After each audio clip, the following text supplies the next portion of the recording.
Welcome to Wake Up Rise. I'm Edward Collins. In today's conversation, we'll talk about how our choices are made, how we respond to uncertainty, and why slowing down can lead to better decisions. We'll explore ideas like sufficiency, attention, and inner clarity, and how they influence the way we live, work, and relate to others. I'm joined by Venerable Margaret, whose life offers a grounded perspective on conscious living and discernment. Venerable Margaret, thank you for being here.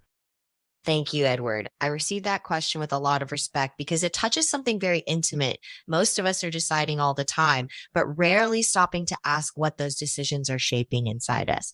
I'm grateful to be here precisely because this conversation isn't about giving instructions, but about cultivating awareness.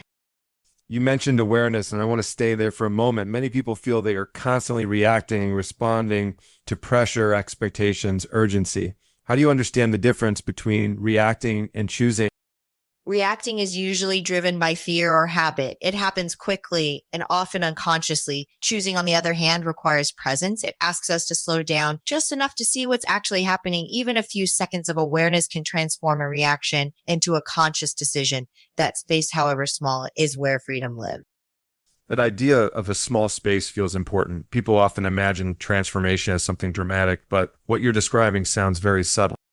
It's subtle, and that's why it's difficult. We're drawn to big gestures, big changes, big declarations, but real transformation happens in ordinary moments. How we respond to frustration, how we speak when we're tired, how we treat ourselves when we fail. Spiritual life, in my experience, is not about escaping the ordinary. It's about inhabiting it fully.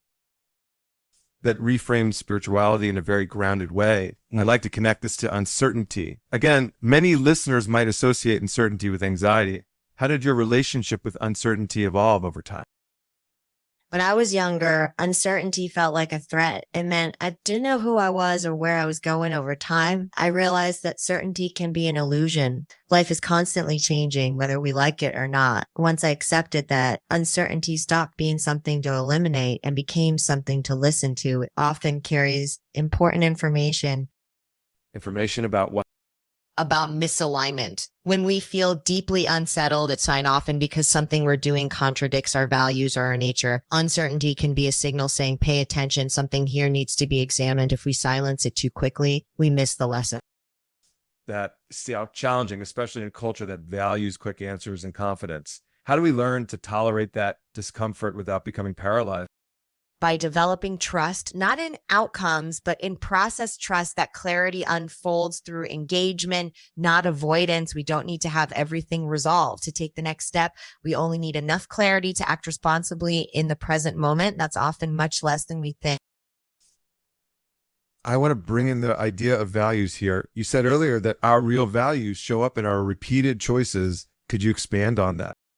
Of course, we often say, I value honesty or I value compassion, but when those values become inconvenient, what happens? Do we still honor them when it costs us something? Our patterns reveal our true priorities. This isn't about self-criticism. It's about clarity. Once we see our patterns, we can decide whether they align with who we want to become. That implies responsibility, but not punishment. Yes, responsibility without harshness. If we treat ourselves with cruelty, we don't grow, we shrink. But if we observe ourselves with sincerity, change becomes possible. The spiritual path is not about becoming flawless. It's about becoming honest. Honesty with oneself seems to be a recurring theme. Why do you think that's so difficult? Because honesty dismantles the image we built. We like to think of ourselves as coherent and consistent, but we're often contradictory. Accepting that can feel destabilizing, yet paradoxically, it's liberating when we stop pretending. We gain energy. Maintaining a false image is exhausting. That exhaustion is something many people feel, even if they can't name it. Let's talk about prosperity now, because it's closely tied to decisions and values. How do you personally define prosperity? Prosperity is not accumulation. It's sufficiency. It's knowing when you have enough and feeling at peace with that. This doesn't mean lack of ambition or creativity. It means your movement in life comes from fullness, not from an inner void that keeps demanding more.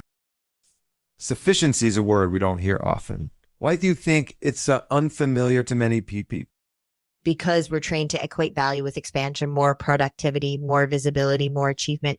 But without sufficiency, there is no rest. And without rest, even success becomes burdensome. Learning sufficiency is learning to recognize when something is genuinely nourishing versus when it's simply distracting.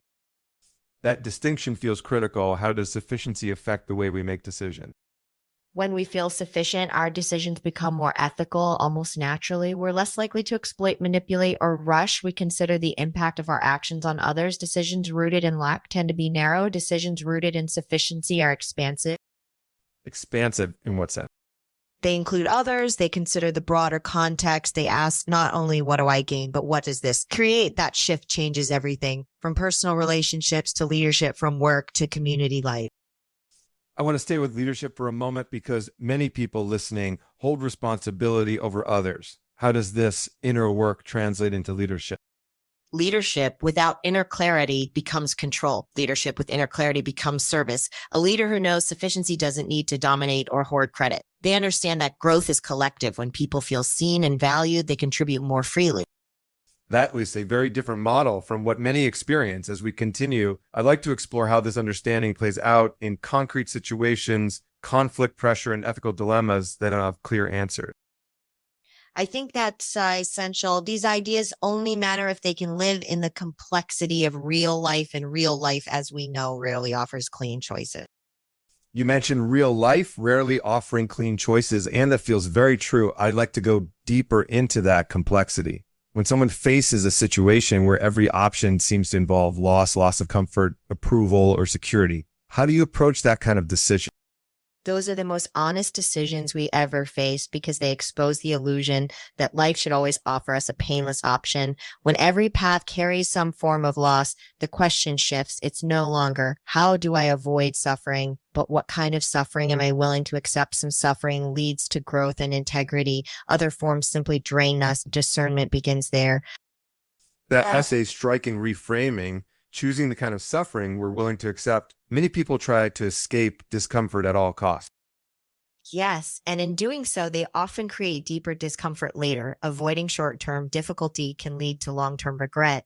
When we choose comfort over truth repeatedly, something inside us becomes quieter, almost resentful over time. That internal voice becomes harder to hear, and decisions feel increasingly confusing. That inner voice, some would call it conscience, others intuition. How do you distinguish between intuition and fear disguised as intuition?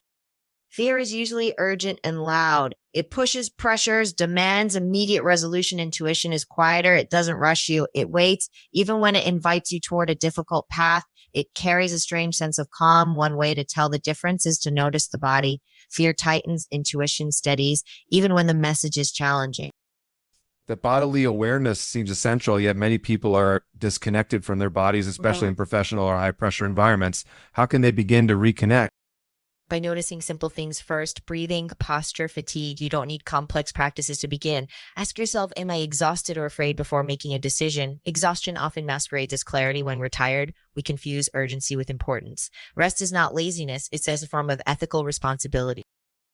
Ethical responsibility, that's a strong phrase to associate with rest. It is, but it's accurate. A rested mind sees more clearly. When leaders make decisions from exhaustion, they're more likely to harm others unintentionally. Rest allows us to respond rather than react. In that sense, caring for oneself becomes a way of caring for the community. The challenge is a very common narrative, especially around productivity. Many people equate worth with constant output. And that narrative is deeply damaging. Human beings are not machines. We are cyclical, relational, and finite. When we deny that, burnout follows not as a personal failure, but as a natural consequence. Prosperity without peace eventually collapses under its own weight. You've spoken before about peace as something that must be protected. Could you elaborate on what it means to protect one's peace without becoming closed off or defensive? Protecting peace doesn't mean building walls. It means cultivating discernment. It's about knowing what conversations nourish you and which ones drain you unnecessarily. Not every conflict deserves your energy. Not every opinion requires your response. Peace is protected by choosing where to invest attention. Attention seems to be at the center of everything you're describing.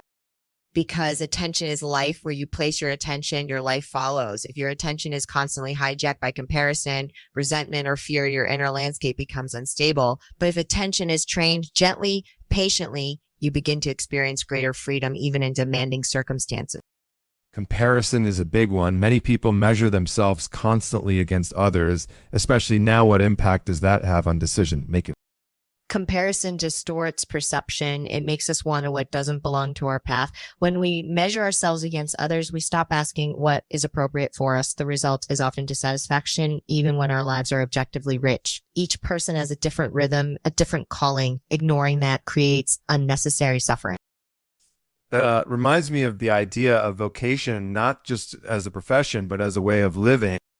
Exactly. Vocation is about alignment. When what you do aligns with who you are becoming, effort feels meaningful, even when it's so demanding, when there's misalignment, even success feels hollow. That's why so many people achieve what they once wanted and then feel strangely empty.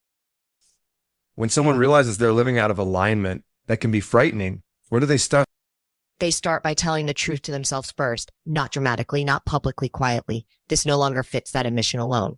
Requires courage from there. Small adjustments matter more than radical changes. Integrity is rebuilt step by step, not through sudden reinvention. There's patience in that approach, which feels countercultural. Patience is deeply countercultural, but it's also deeply human. We forget that most meaningful transformations take time. When we rush change, we often recreate the same patterns in a different form. Patience allows insight to mature. I want to touch on something delicate now, envy. Many people struggle with it quietly. How do you understand envy in the context of values and sufficiency? Envy arises when we believe there isn't enough recognition, love, opportunity. It's rooted in scarcity, but envy also carries information. It points to something we value or desire. The work is to transform envy into inspiration. Instead of wishing for another's failure, we can ask, what does this awaken in me? That transformation sounds simple, but not easy. No, it's not easy. It requires honesty without self-condemnation. We all carry these tendencies. The problem isn't feeling envy. It's letting it govern our actions. When acknowledged, it loses much of its destructive power. You're describing a way of relating to inner states that feels compassionate but disciplined. That's a good way to put it. Compassion without discipline becomes indulgence. Discipline without compassion becomes cruelty. Wisdom holds both. It says, I see what's happening inside me and I take responsibility for how I respond. Responsibility keeps coming up, not as blame, but as agency. Yes, responsibility is empowering when understood correctly. It means I'm not a victim of my impulses or circumstances. Even when I can't change the situation, I can choose how I engage with it. That choice preserves dignity. Dignity feels like an understated but essential value. Dignity comes from living in accordance with one's values, even when it's inconvenient. It's quiet, not performative. And when someone experiences that kind of dignity, they rarely want to trade it for external approval again. I can sense how all of this connects values, sufficiency, peace, attention, responsibility. As we continue, I'd like to explore how these principles apply when things go wrong, when trust is broken, when plans collapse, when disappointment sets in. That's an important place to go because it's often in disappointment that our understanding is truly tested. Theories are easy, lived experience is demanding, and yet those moments can become profound teachers if we're willing to stay present with them. You mentioned disappointment as a kind of teacher, and that feels like a turning point. Many people recognize only in hindsight when plans collapse or trust is broken what determines whether someone becomes bitter or wiser. The difference lies in how we interpret the experience. If we see disappointment as proof that life is unfair or that we were foolish, bitterness grows. But if we see it as information, painful, yes, but informative, wisdom begins to form. Disappointment strips away illusions. It shows us where we projected, where we ignored signs, or where we expected guarantees that life never offers. That requires a lot of humility. It does. Humility is not self-diminishment. It's accuracy. It's seeing things as they are, not as we wish them to be. When humility is present, disappointment becomes less personal. We stop saying this happened to me and start asking, what is this revealing? Many people feel betrayed not just by others, but by their own expectations. How do you help someone reconcile with that kind of inner disappointment? By reminding them that expectations are stories we tell ourselves about the future. When reality diverges from those stories, the pain is real, but it doesn't mean the story was wrong. It means it was incomplete. Reconciliation begins when we loosen our attachment to a single narrative and allow life to show us a broader picture. That sounds like a form of surrender, though not in a passive sense. Indeed, surrender is often misunderstood as giving up. True surrender is engagement without illusion. It's saying, I will continue to act, but I release my demand for a specific outcome. That kind of surrender is actually very strong. Strength through flexibility rather than control. Yes, control seeks safety through rigidity. Flexibility seeks safety through responsiveness in nature. What survives is rarely the most rigid. It's life of what can adapt. Let's talk about failure. In many cultures, failure is seen as something to hide. How does that attitude affect our inner life? It isolates us when failure becomes shameful. We stop learning publicly and start pretending privately. This creates loneliness and fear, but failure is a universal experience. When we normalize it, we regain connection not only with others, but with ourselves. Failure often teaches us what success never could. What does failure teach that success, doesn't it? Limits, and limits are essential. Success can inflate our sense of control. Failure reminds us of our humanity. It also refines our motivation after failure. We often ask more honest questions. Why am I doing this? Is this still meaningful? Those questions deepen up. There's something paradoxical there. Failure is a path to clarity. Paradoxes are everywhere in human life. We learn patience through waiting, compassion through suffering, wisdom through not knowing. Trying to eliminate paradox creates rigidity, accepting paradox creates maturity. It's maturity. Maturity feels like a word that isn't used much anymore. Perhaps because it's not glamorous. Maturity doesn't promise constant excitement. It offers steadiness. It allows us to hold complexity without panic. A mature person doesn't need everything to be resolved to move forward. That's deeply reassuring. I want to explore trust. Now, specifically, what happens when trust is broken by someone close?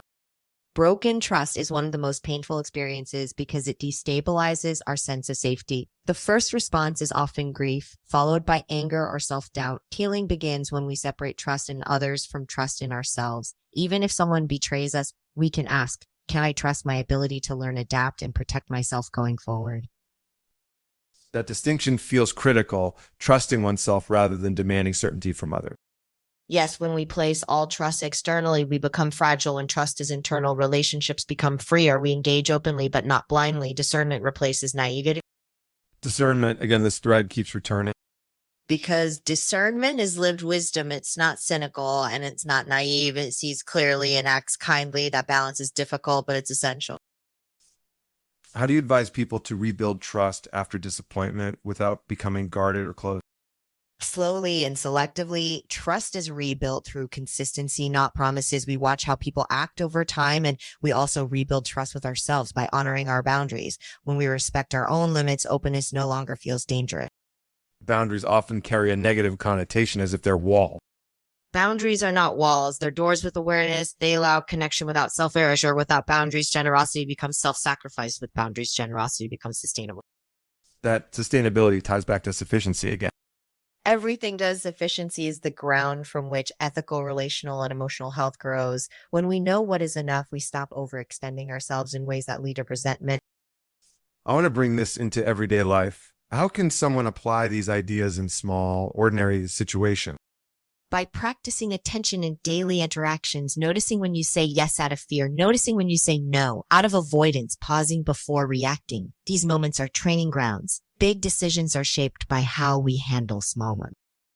That suggests that life is constantly teaching if we're willing to notice. Yes, nothing is wasted. Even confusion has something to offer when we stop rushing to fix it. Confusion often points us toward deeper understanding. As we continue, I'd like to explore how these inner shifts affect our sense of identity, who we think we are, and who we're becoming over time. That as a natural next step, identity is not fixed. It's evolving, and how we relate to that evolution determines whether change feels threatening or liberating. If you've made it this far and found this content useful, consider leaving a like. If you want more content like this, subscribe to our channel and enable notifications to stay connected with Wake Up Rise. Now let's get back to the conversation. You were just talking about, you said identity is evolving, and that how we relate to that evolution determines whether change feels threatening or liberating. Many people feel anxious when they sense they're no longer who they used to be. Why is change identity so unsettling? Because identity gives us a sense of stability. Even when it's not uncomfortable, familiar suffering can feel safer than unfamiliar growth. When identity begins to shift, we feel unanchored. The mind asks, if I'm not this anymore, then who am I? That question can feel like a loss, but it's also an opening. It invites us to loosen the idea that we are a finished product. The idea of not being finished runs against how many people are taught to think about themselves. Yes, we're encouraged to define ourselves and defend that definition, but life doesn't respect our labels. Experiences change us, loss changes us, love changes us. Wisdom comes from allowing identity to be responsive rather than rigid. When identity becomes too fixed, growth feels like a threat instead of a natural movement. How do you personally experience that evolution now compared to earlier stages of your life? With much less resistance earlier. I wanted coherence. I wanted to know exactly who I was and where I was going now. Coherence comes from values, not from a fixed self-image. I may change roles, activities, even opinions, but the underlying orientation remains the same. That brings a different kind of stability. Stability rooted in values rather than roles. Exactly. Roles and titles change. Circumstances shift. Values endure. When values guide, identity change becomes less frightening because something essential remains intact. That feels especially relevant in times of transition, career changes, aging shifts, and relationships. How can someone navigate those transitions without losing themselves? By recognizing that transitions are not interruptions of life. They are life. When something ends, it doesn't erase what came before. It integrates it. We lose ourselves only when we cling to an identity that no longer fits. Letting go is not self-erasure, it's self-respect. Letting go is another concept that sounds simple but is deeply challenging. What makes letting go so difficult? Attachment to certainty. We attach not only to people or outcomes, but to explanations about who we are. Letting go feels like stepping into emptiness, but emptiness is not absence, it's potential. When we release what no longer serves us, space opens for something more truthful to emerge. That perspective reframes emptiness in a very different way. Emptiness frightens us because we associate it with lack. But inner emptiness is often a clearing. It allows us to see without distortion. In many spiritual traditions, emptiness is not a void, it's a field of possibility. I'd like to connect this to aging, if that feels appropriate. Many people struggle with the idea of getting older, seeing it as decline rather than transformation. Aging confronts us with impermanence very directly. It removes certain illusions about control, about time, about endless opportunity, but it also brings clarity. As time feels more precious, we become more selective. We waste less energy trying to impress. There's a quiet freedom in that. Freedom through selectivity. Yes. When you know time is limited, you ask better questions. Is this worth my energy? Does this deepen my life? Aging invites discernment. If we resist it, we suffer. If we accept it, we mature. Maturity, again, not as loss, but as refinement. Absolutely. Refinement means removing what's unnecessary. It's a not subtraction for the sake of deprivation, but for clarity. As we age, we often realize that we never needed as much as we thought. That realization is closely linked to contentment. Very much so. Contentment is not complacency. It's appreciation without grasping. A content person can still work, create, and contribute, but without the anxiety of proving something. Contentment brings peace and emotion. Peace and emotion.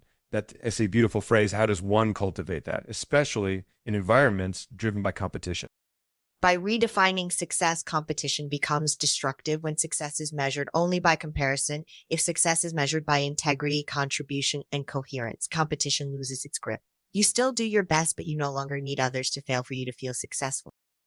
That's a radical shift from how many systems are structured. It is, but change begins internally. Systems are shaped by people. When individuals shift their orientation, collective patterns eventually follow. It's slow, but it's real. I want to bring this back to the personal level. When someone feels torn between who they've been and who they're becoming, what would you invite them to reflect on?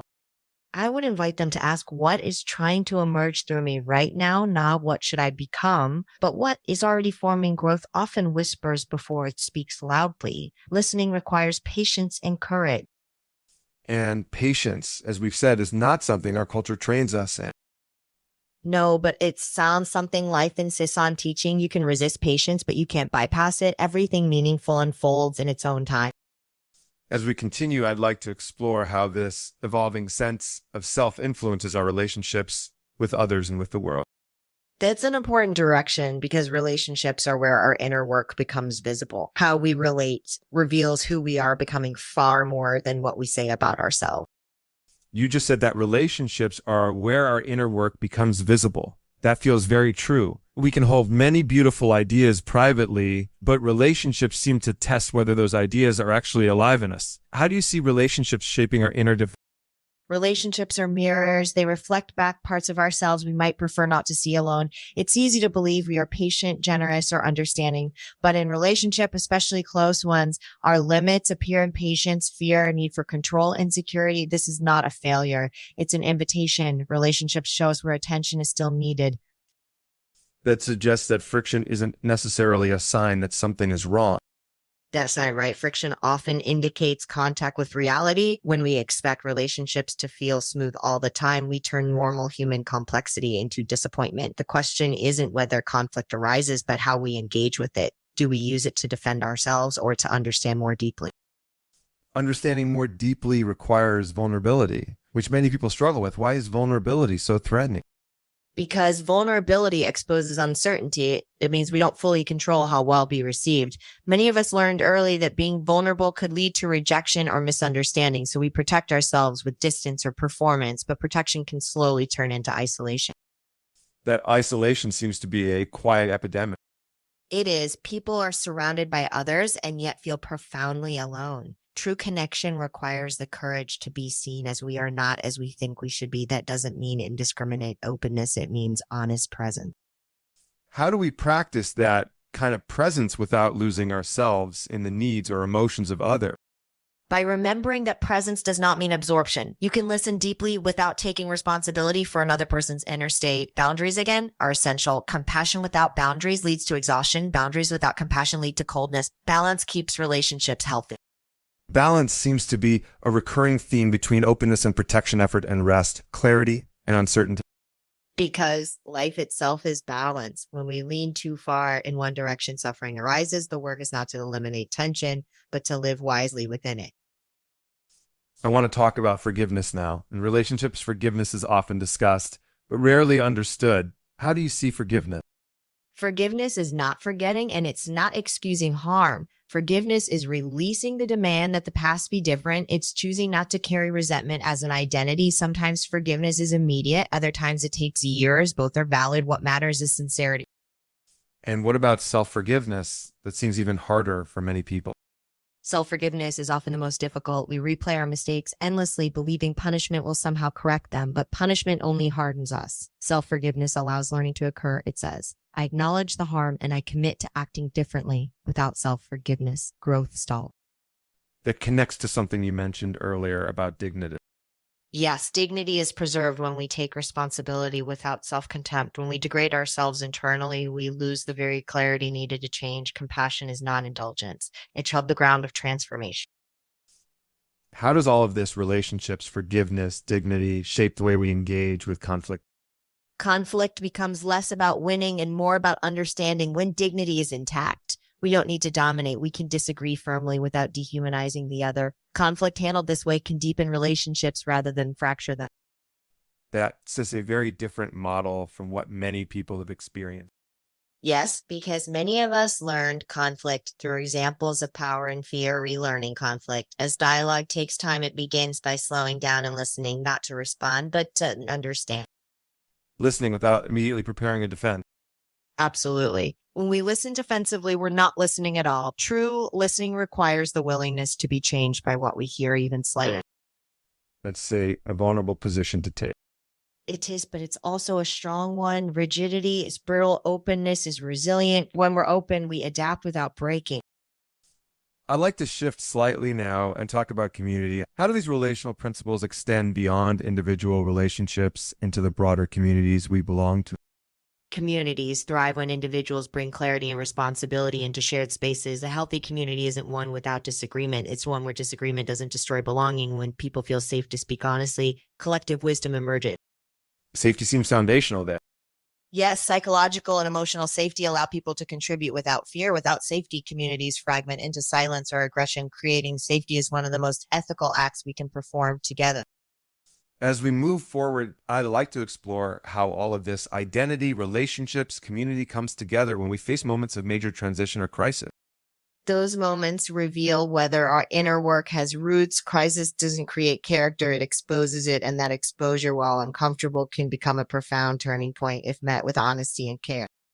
You said crisis doesn't create character, it exposes it. That's a sobering thought. When someone enters a moment of crisis, personal, professional, or existential, what do you believe becomes most visible?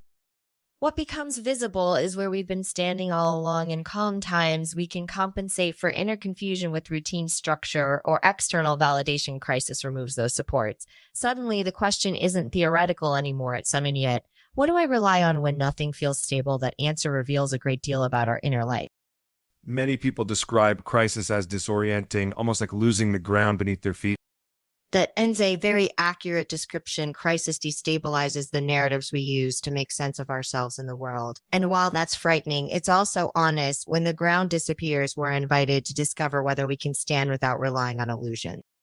Illusions such as The illusion of control, for one, the belief that if we plan well enough, behave correctly, or work hard enough, life will unfold predictably. Crisis reminds us that life is relational and contingent. Much of what happens is not under our control. Accepting that doesn't weaken us. It makes us more realistic and, paradoxically, more resilient.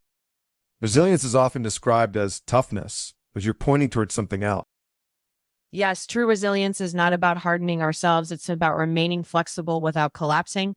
Hardness breaks under pressure. Flexibility absorbs shock. In crisis, people who try to remain invulnerable often suffer more than those who allow themselves to feel, grieve, and adapt. That permission to feel seems crucial. Many people rush to fix the situation or themselves. And in doing so, they bypass the emotional intelligence the moment offers. Pain has information. Grief has wisdom. When we immediately anesthetize discomfort, we lose access to that knowledge. Feeling is not the enemy of functioning. It's part of it. That challenges the idea that strength means suppressing emotion. Suppression is not strength. It's and delay. What we suppress returns later, often intensified. Emotional honesty allows integration. When emotions are acknowledged, they move. When they're denied, they stagnate. How does this relate to spiritual life, especially in moments when faith itself feels shaken?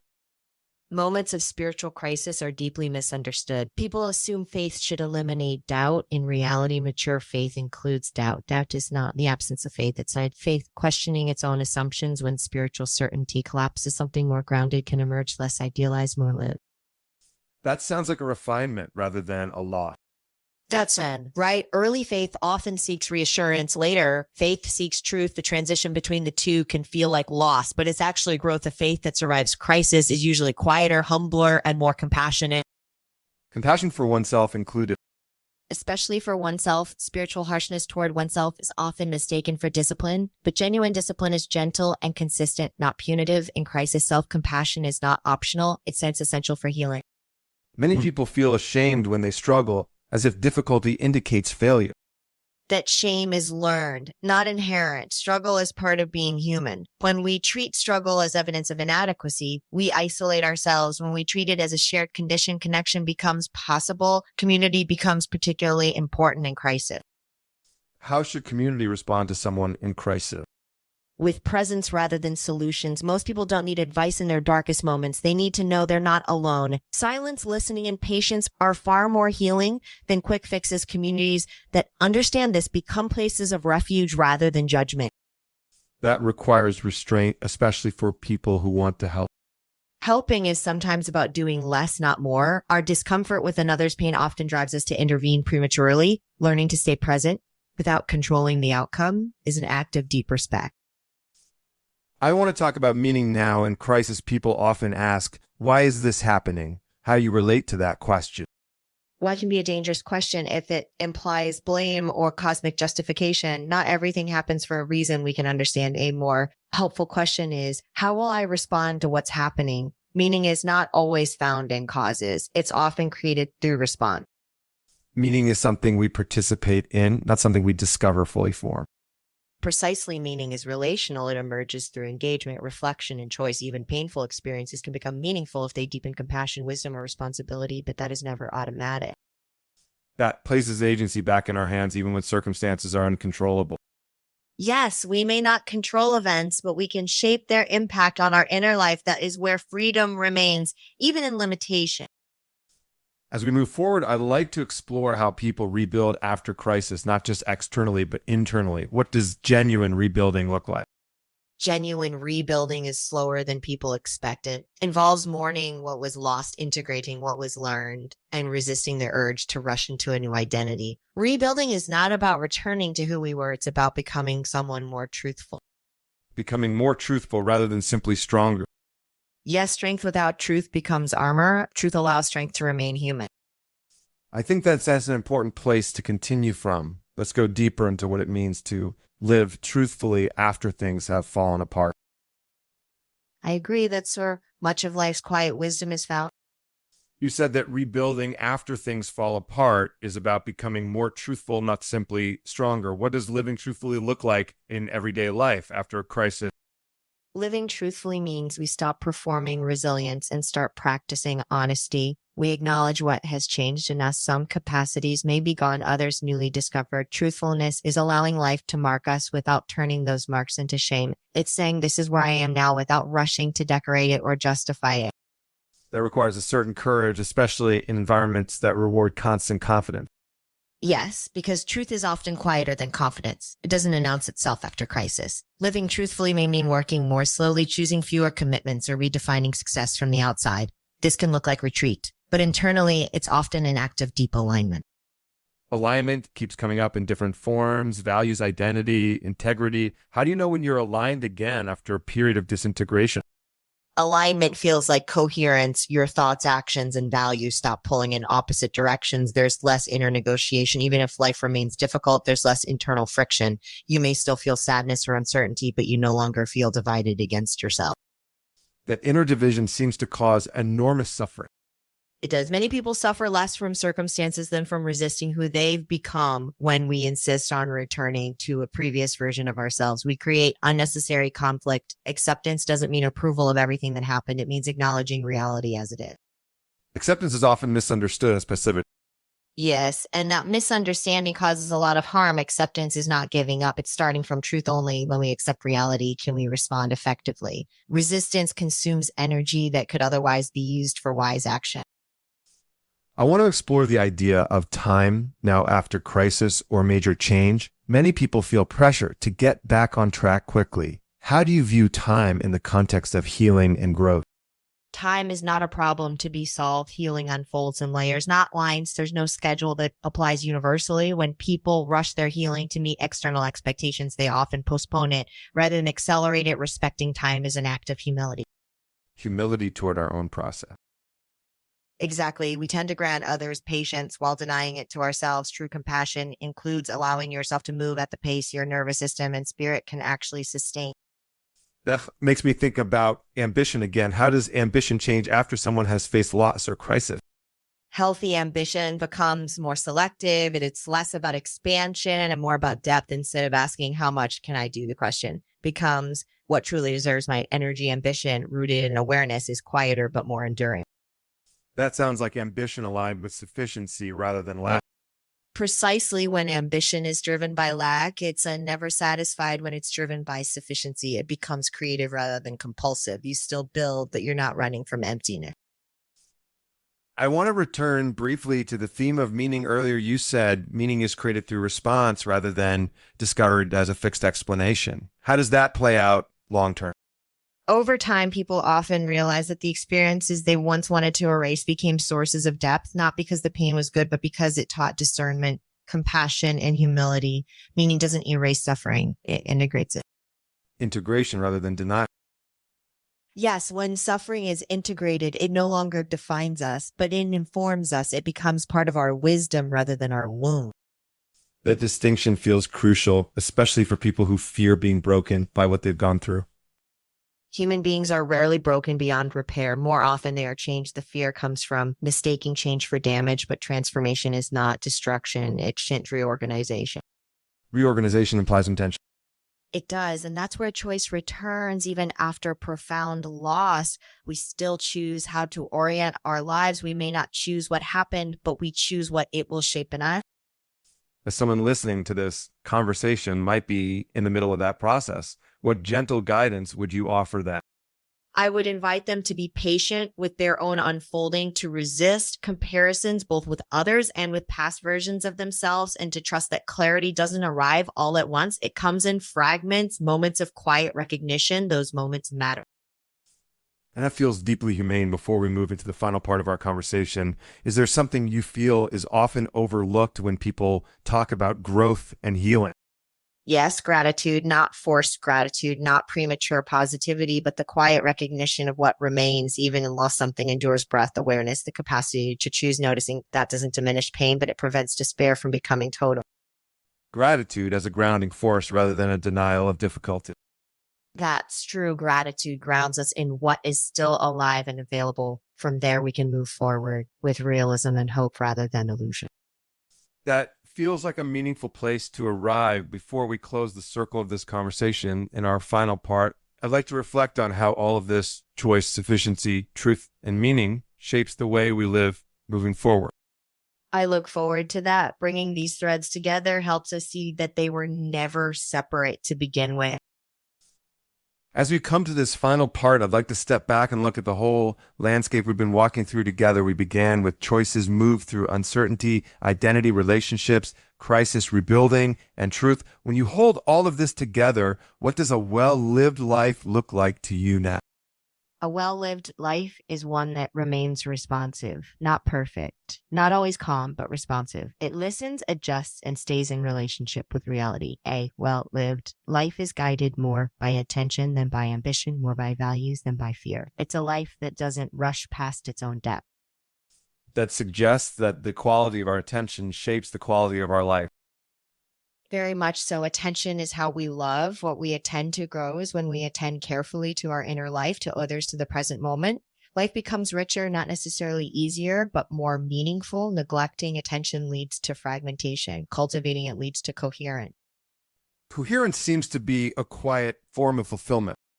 It is coherence means we are not constantly at war with ourselves. Our actions reflect our values more often than not. And when they don't, we notice and adjust without self-contempt. That internal alignment brings a peace that doesn't depend on circumstances. If someone listening feels far from that coherence right now, what would you say to them? I would say start where you are, not where you think you should be. Coherence is not achieved all at once. It grows through small acts of honesty, naming what's true, choosing what's kind, pausing when something feels misaligned. These moments accumulate. Nothing sincere is wasted. That brings us back to choice, where we began. Yes, life is shaped less by dramatic decisions than by repeated small ones. Each day offers countless opportunities to choose attentiveness over distraction, integrity over convenience, presence over performance. Those choices quietly build a life.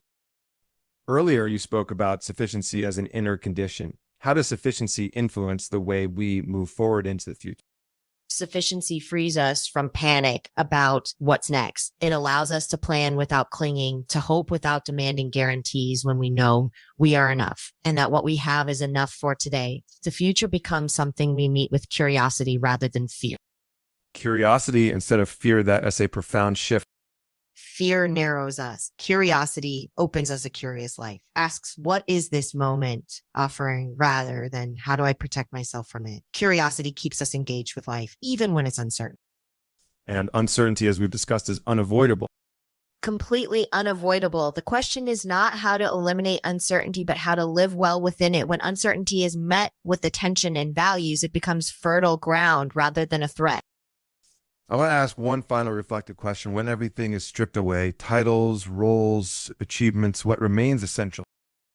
What remains is our capacity to choose how we relate to ourselves, to others, to reality, kindness, responsibility, honesty. These are not accessories to life. They are its core. When we live from those, even ordinary days carry quiet dignity.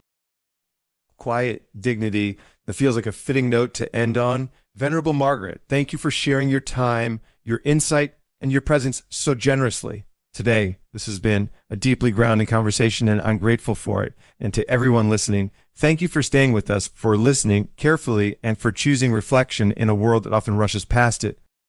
Thank you, Edward. I'm grateful for the care and depth you brought to this conversation. These questions matter, and it's been a gift to explore them together. I hope we have the opportunity to continue this dialogue in the future because life keeps offering new layers to understand. I hope you enjoyed today's episode and that this content makes a difference in your life. If you'd like to suggest other topics for the channel or share what you thought about this episode, feel free to leave a comment. Until next time. Bye-bye.